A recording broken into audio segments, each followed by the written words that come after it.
He sold his war medals for $250 just to fix an old truck and survive one more week. But when a widow saw his name in an online auction, everything changed. She remembered the man who saved her husband, and her son had the power to change his life forever. The morning sun broke through the windshield of Mike Riley's truck, hitting his face like a silent reminder that he'd fallen asleep in the driver's seat again. The torn seat reeked of sweat, and the battery, by the look of the dead dashboard, had finally given out overnight.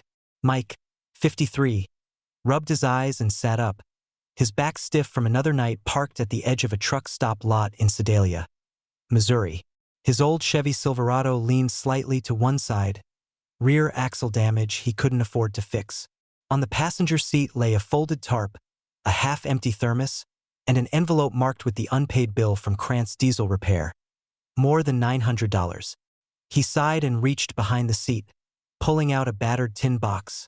Military green, the edges scuffed, the latch rusted but still firm. Inside, nestled between foam padding and yellowed newspaper, were his medals.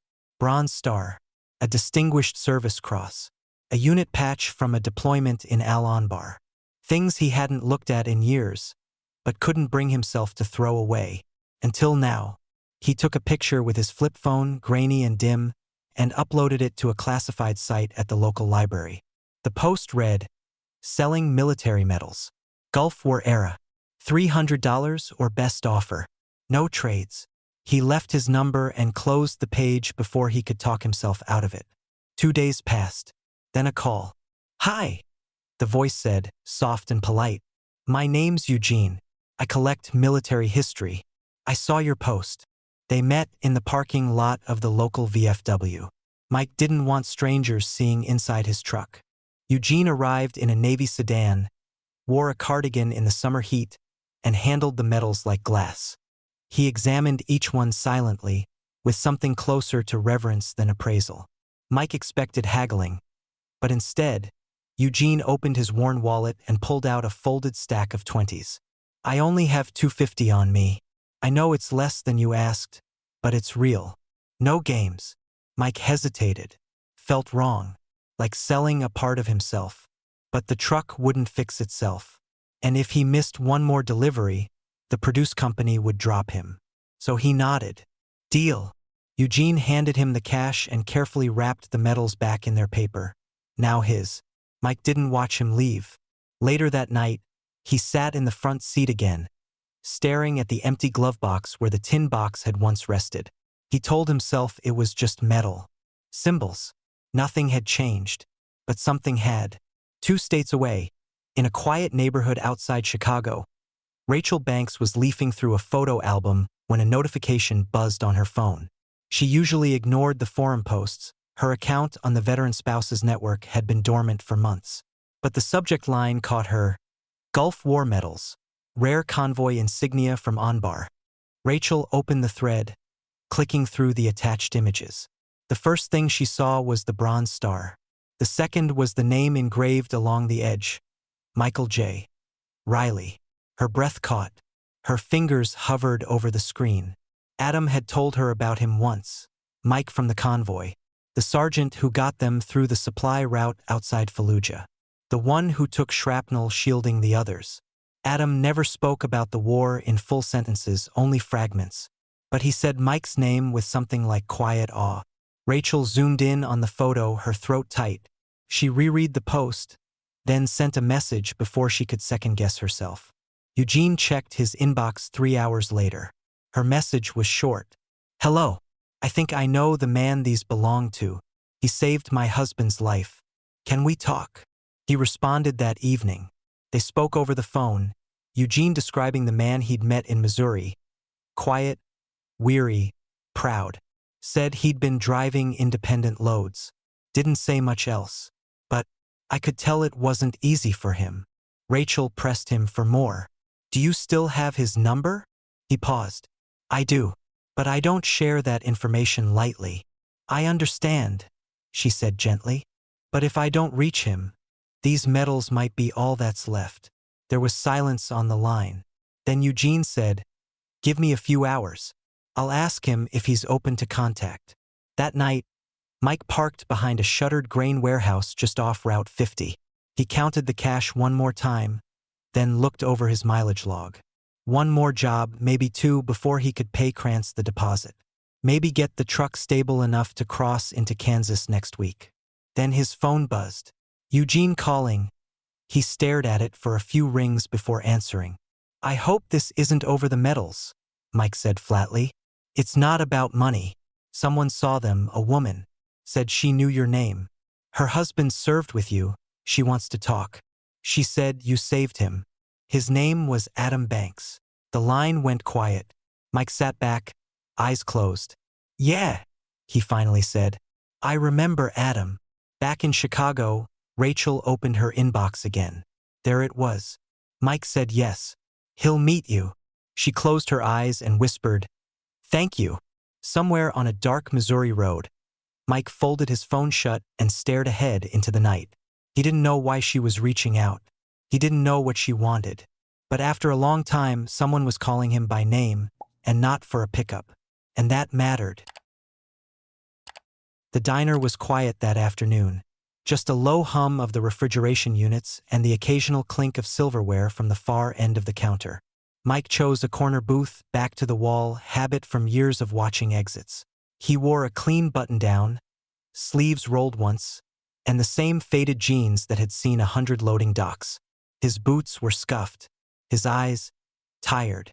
He wasn't sure why he'd said yes to this meeting. Maybe curiosity, or maybe because when Eugene said her name, something in Mike's memory jolted like a surge through dead wiring. Rachel arrived 5 minutes late. She paused by the entrance, scanning the booths until she found him. A woman in her late 40s, with shoulder-length dark hair streaked with a quiet gray, and a firm grace to the way she moved. She wore no makeup. Her clothes were simple, a pale blue blouse and dark jeans. But she carried herself like someone who'd held grief in one hand and life in the other, and learned to balance both. Mike stood out of habit. She extended a hand. "Mike Riley?" she asked, her voice soft but steady. He nodded and shook it gently. "Rachel Banks." They sat.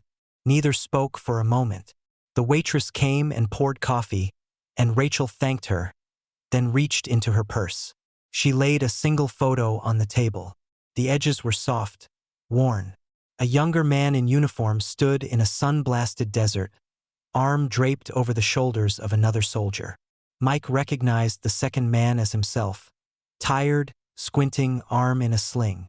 Rachel pointed to the smiling man beside him. "That's Adam." Mike's breath caught in his throat. "I remember that day. We just made it through Route Viking. Road was so hot it peeled rubber." Rachel gave a small, sad smile. "He told me everything. Not all at once, but enough. Said you dragged him behind a Humvee when the convoy was ambushed.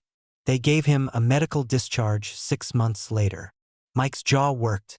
"I always wondered what happened after. He made it home okay." She nodded slowly. "We had 9 more years. He was never quite the same, but he lived. He was a good father. A good man." Mike stared at the photo. "I never got to say goodbye."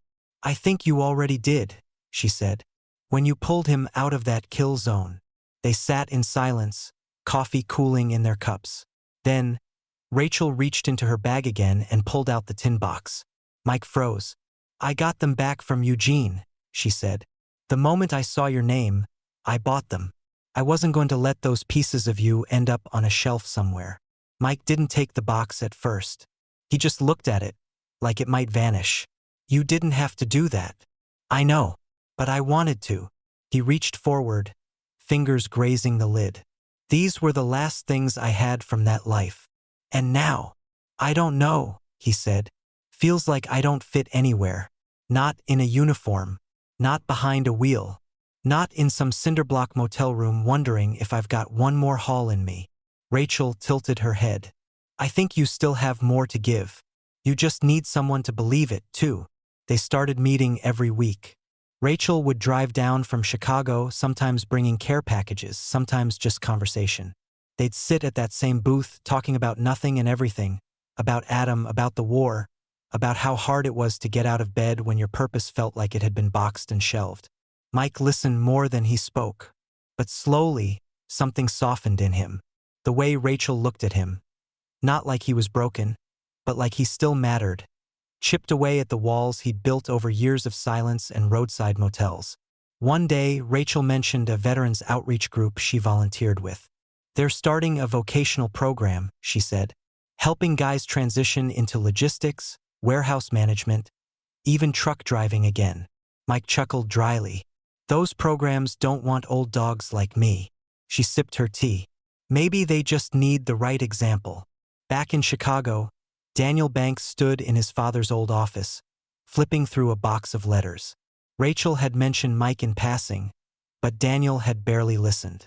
He was busy, between investor meetings, software launches, and managing a tech firm with hundreds of employees. There wasn't much time left for stories from a war he'd never known. But now, holding those letters, yellowed envelopes with smudged stamps and stiff paper written in careful block handwriting, Daniel slowed. One line stopped him cold.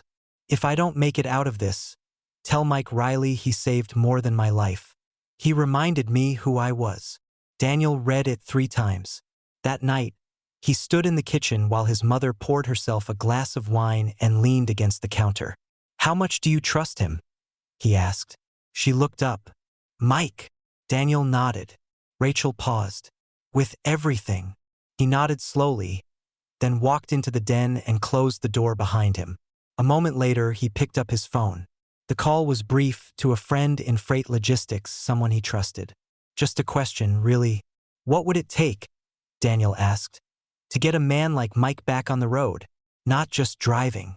Leading something bigger. Daniel Banks arrived at the small diner on the outskirts of Missouri late one afternoon, just as the golden light of sunset spread across the cracked pavement. Mike was already there, sitting at the same corner booth where he met Rachel. He looked tired but determined, a man who had been worn down by life, but not quite broken. Daniel slid into the booth across from him, a soft smile on his face. He had a crisp air about him, his clothes pressed, his shoes polished. He could afford to look neat to be neat, but it wasn't lost on him that Mike's world was different. It was a world of grease stains, grit, and the constant hum of an engine running low on gas. I've been thinking about it, Daniel said, setting down a file folder on the table. He leaned forward, speaking with the casual confidence of someone who had always been able to turn ideas into reality. You don't have to keep working for pennies. You've got the skills, the drive, and I think you could do something bigger. Mike looked at him, his brow furrowed. What are you talking about? Daniel slid the folder across the table. I want to start a freight company, but not just any company. I want to create something that matters. A company that brings veterans back into the workforce, that gives them a purpose, just like you gave Adam a purpose when you saved him. Mike's hands gripped the edge of the table as he studied Daniel's face. He'd never thought of it that way. For years, he had been trying to make ends meet, living in the shadow of what once was. Now, this young man, the son of the man he saved, was offering him the chance to lead something bigger than himself. Convoy Banks, Daniel said, his eyes lighting up with excitement.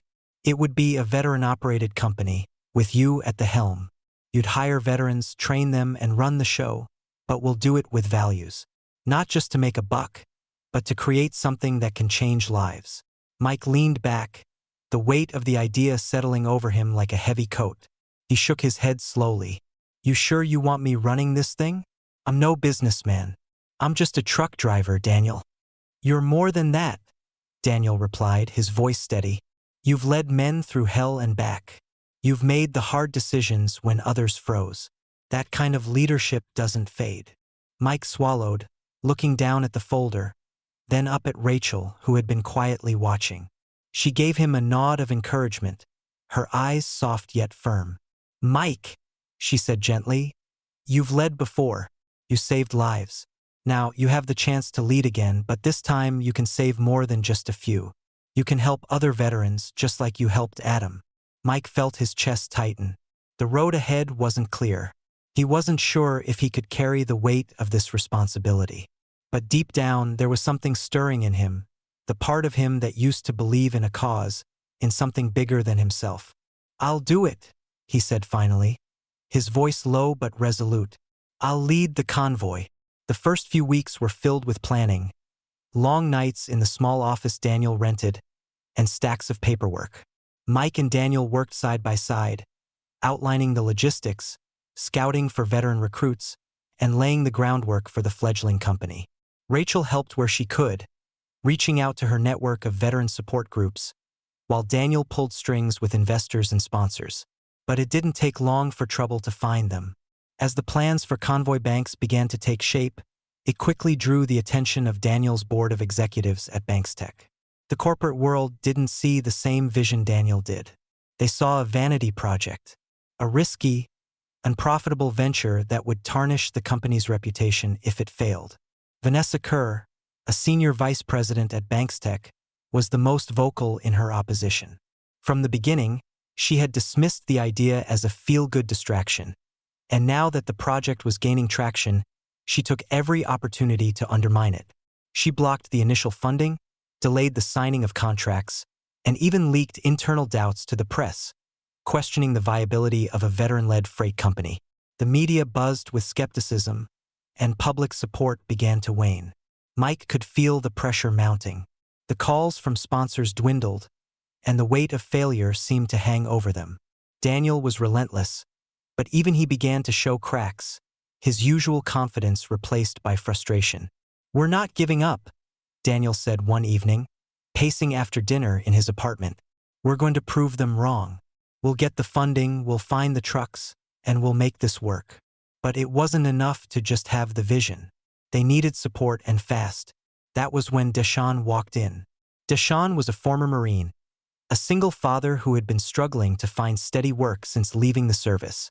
He had a quiet strength about him, the kind that came from hard days and even harder nights.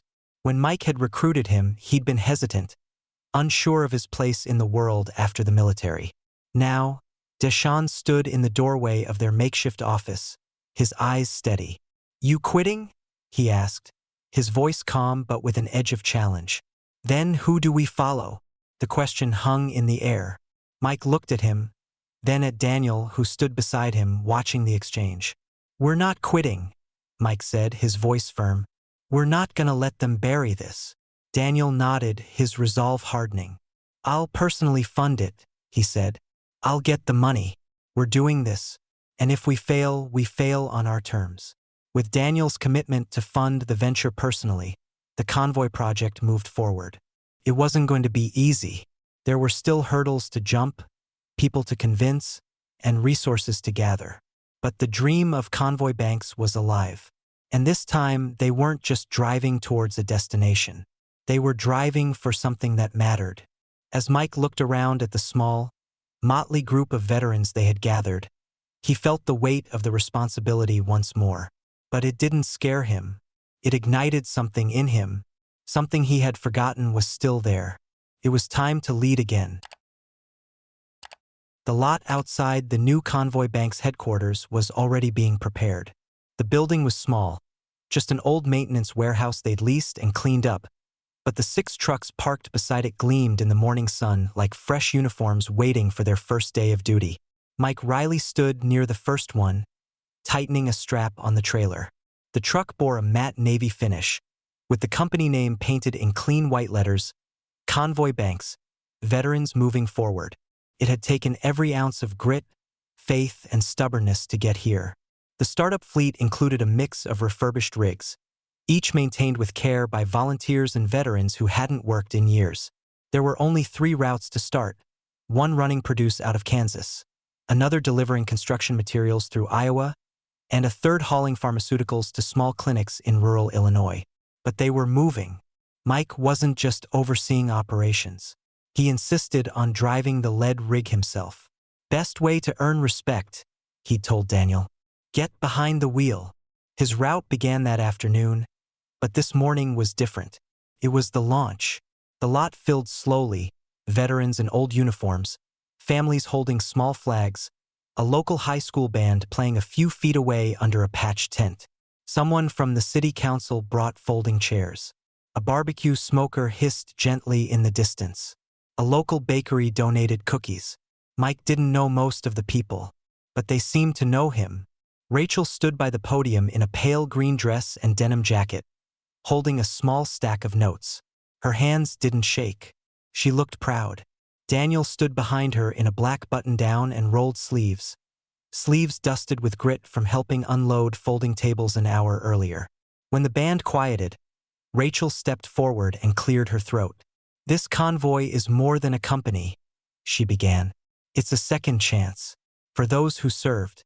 For those who came home and didn't know where to go next. And for those still trying to make sense of the road behind them." She looked at Mike as she spoke. "This isn't about hauling freight. It's about carrying the weight that others forgot. And honoring the people who still carry it every day." Mike looked down, jaw tight. Then came a voice from the crowd. "Excuse me. I believe I have something for Mr. Riley. Eugene." He stepped forward carrying a handcrafted wooden display case. At its center was a velvet-lined space, empty, waiting. Surrounding it were other tokens. A faded pilot's logbook, a rusted dog tag, a photo of a smiling Navy medic from '71. "These were donated," Eugene said, "by families who were touched by this project, by what it stands for. And there's a place here for the medal that started it all." Mike reached into his pocket, pulled out the Distinguished Service Cross, and slowly placed it into the center slot. The crowd watched in silence as the medal clicked softly into place. No longer a symbol of the past, but now part of something moving forward. He turned to Deshawn, who stood off to the side holding his son's hand. "One of them," Eugene said gently, "belonged to Deshawn's brother. He died in a training accident. Never saw combat. But his family wanted him remembered too." Deshawn's eyes glistened. He nodded once, quietly. The display case was mounted on the wall inside the dispatch office, just above the entry door. But a replica of the Distinguished Service Cross, the one that started it all, was fixed inside the lead truck's cab, behind protective glass, visible to every driver who took the wheel. It wasn't just a decoration. It was a reminder of what they were driving for. Not just medals, memories. That afternoon, the ribbon was cut. Mike climbed into the cab of his truck, clean shirt, dog tag hanging from the mirror, and turned the key. The engine came alive with a low, steady growl. He looked out the window at the crowd. Then he saw her, Vanessa Kerr, dressed in a sharp gray suit, standing beside a pair of news reporters.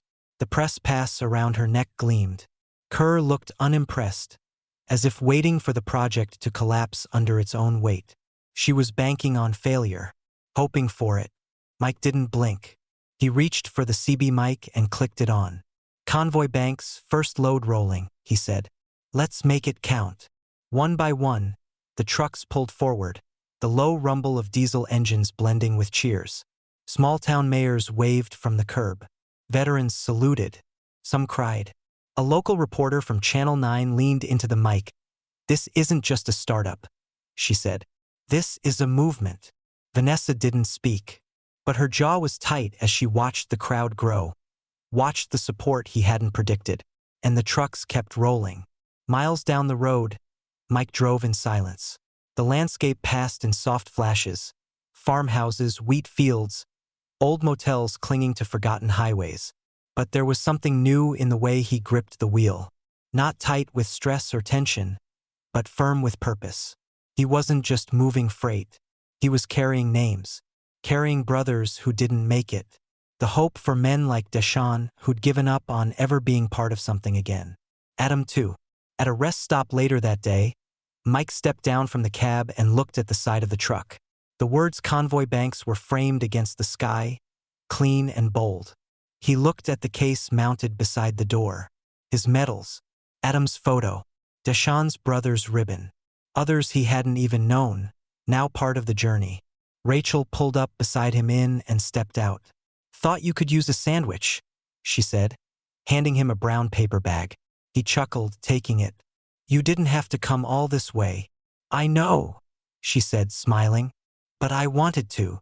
They stood in silence for a while, watching the sun lower behind the trailers. "You think this'll work?" he asked quietly.